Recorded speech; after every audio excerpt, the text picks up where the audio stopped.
welcome, family, to another episode of Wake Up Africa. My name is Dr. Mumbi. How you doing? How's everything going? I really do pray, family, that you are well in all your ways and that you're moving into living life very much on your own terms. I don't know if you've been seeing this article that's been coming out lately about how Netflix is going to be sued for daring to cast a black actress as Cleopatra, and it has caused so much outrage in Egypt. I'm surprised. Like, the Arabs really think they're the Egyptians?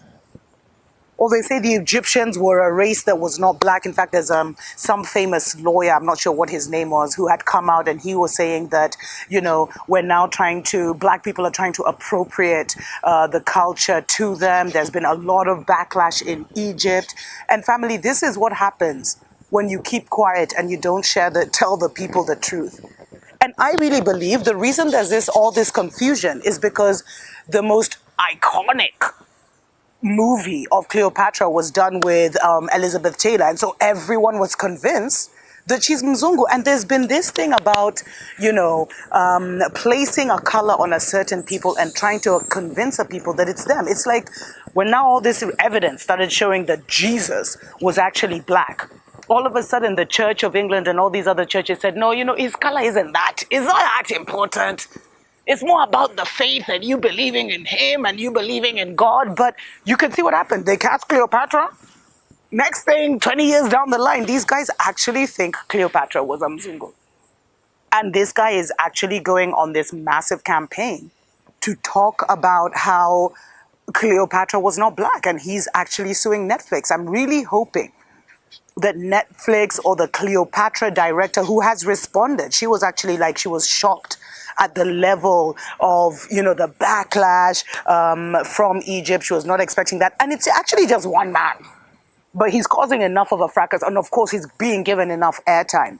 But it's literally just one man, some lawyer from Egypt who's been appearing on all these news channels, all these news shows, talking about how we're taking away his culture, the black people are taking away his culture, and there's no way Cleopatra or any of the pharaohs were black, and we need to stop this nonsense.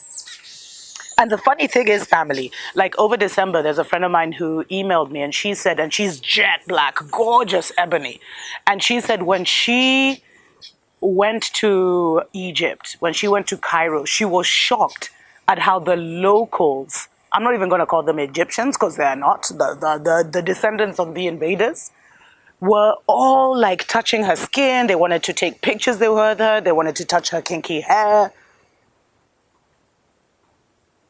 And they were in awe of her color because, obviously they know the truth. But the world has lied to themselves so much, family. And there's such a loathing for our people that they can even go to the extent of suing Netflix for having an African actress. It's funny that no one was sued when they had a Mzungu actress, which was very far from the truth. Seriously. It's so sad, family. The hardest people who is going to be when the truth really comes out and they see the chariots of fire and they recognize who the pharaohs were and they realize that this is the original, is going to be the people who have been lied to by their own systems. It's going to be the Mzungus and the Arabs.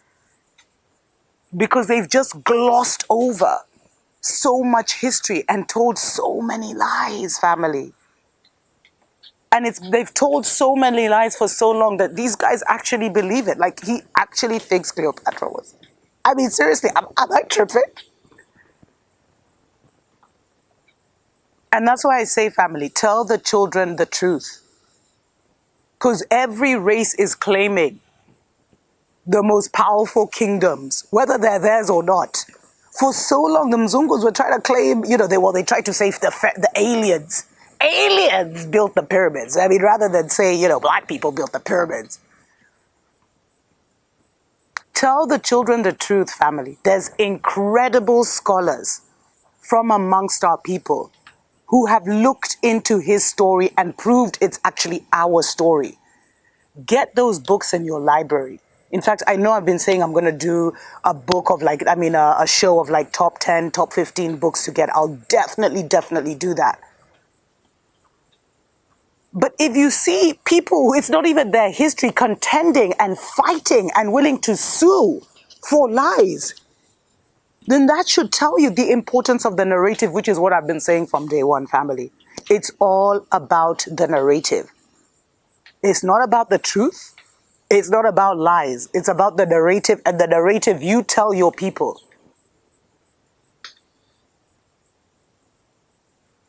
Because the narratives the Mzungus have told their people have made them so confident all over the world. They walk around like they weren't colonizers, like they weren't slave owners, like they didn't mess up the whole entire world. They walk around innocent because they're still writing the story. But we all know that, we must know the truth at this point.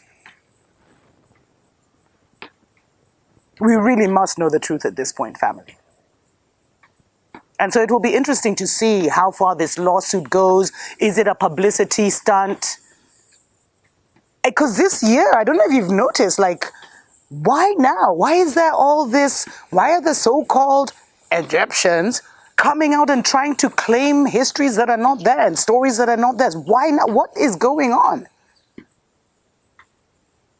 It's all about the narrative, family. People have invested billions. Governments have invested billions to make the great heroes of the past look like them. So you should be investing all the energy that you have to give your children a head start by telling them the truth of what really happened. Hey, some of us are resilient. We grew up in the worst scenario.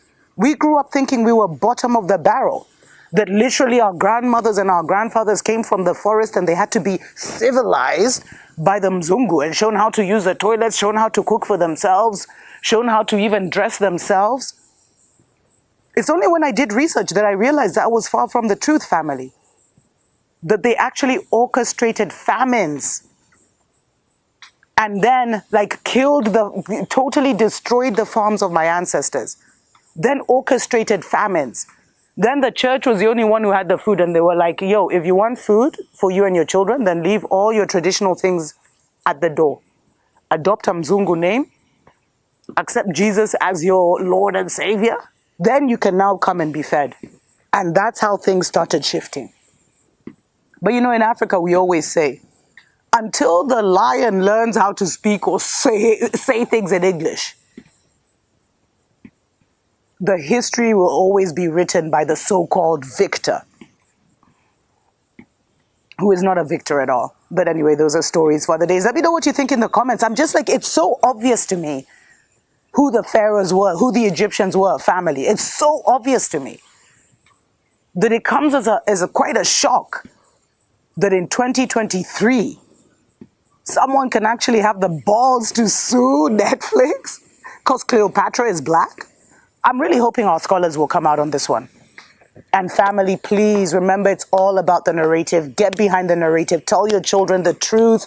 And if you're on the motherland, specifically in Johannesburg, South Africa, support our brother Ron Dalton. He is actually premiering Hebrews to Negroes in South Africa, family. And it has been a mission.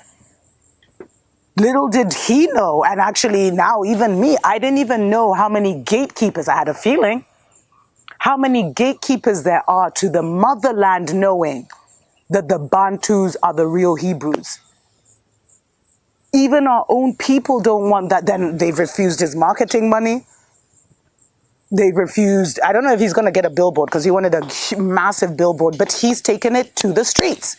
He's gone back to old school. Flyers and cars, family. Flyers and cars, connecting people with the information right away because the message will not be stopped. Special shout out, of course, to DJ Spoo. I saw your interview with Ron Dalton. It was absolutely awesome. Family, I wish we took seriously our story. I guess our story we're not after it so much because it's our story. So it's just like, but people are claiming and contending, and they've been living lies and oppressing us for so long because of our story that they don't want us to know is ours. So, if you're in Johannesburg, May 20th family, please support Ron Dalton's premiere of the Hebrews to Negroes. It starts, I think doors open at 11. The screening is at 1 p.m. and then they'll have a Q&A after. So many people are flying in from the divided states, from Congo. There's been a massive awakening of the Hebrew Israelites in Congo. There's a massive just movement. I know a lot of local celebrities, the real ones from South Africa, will also be supporting him. And it's been very interesting to see who's in the pocket of who. Who's in the pocket of the Mzungus and who's really independent. A lot of these guys who you hear at the, black independent company of this and that, usually they have godfathers family. And there is an asserted effort, like Mzungu Jesus is still running rampant in Africa, even though it's been disproved. You think that's by accident?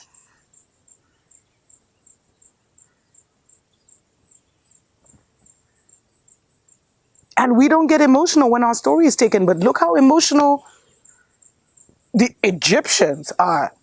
And they've gone to such a length to say it's not black, they're not like the black people today. It's just like there's so much venom. And a lot of you do ask me why I never talk about the Arabs and the Islamic invasion into Africa. It's because I really don't know much about it. It's not a story I followed. What I'm familiar with is what the Christians did, but the Arabs did far worse. And no, Muslims, you're not equal with the so-called Saudi Arabians or whatever, but those are stories for other days. Family, thank you so much to every single person that has subscribed to the channel, that has come back. I've been seeing a lot of you guys saying all of a sudden you're getting notifications and stuff. Welcome back. Until next time, tuko pamoja. Wake up.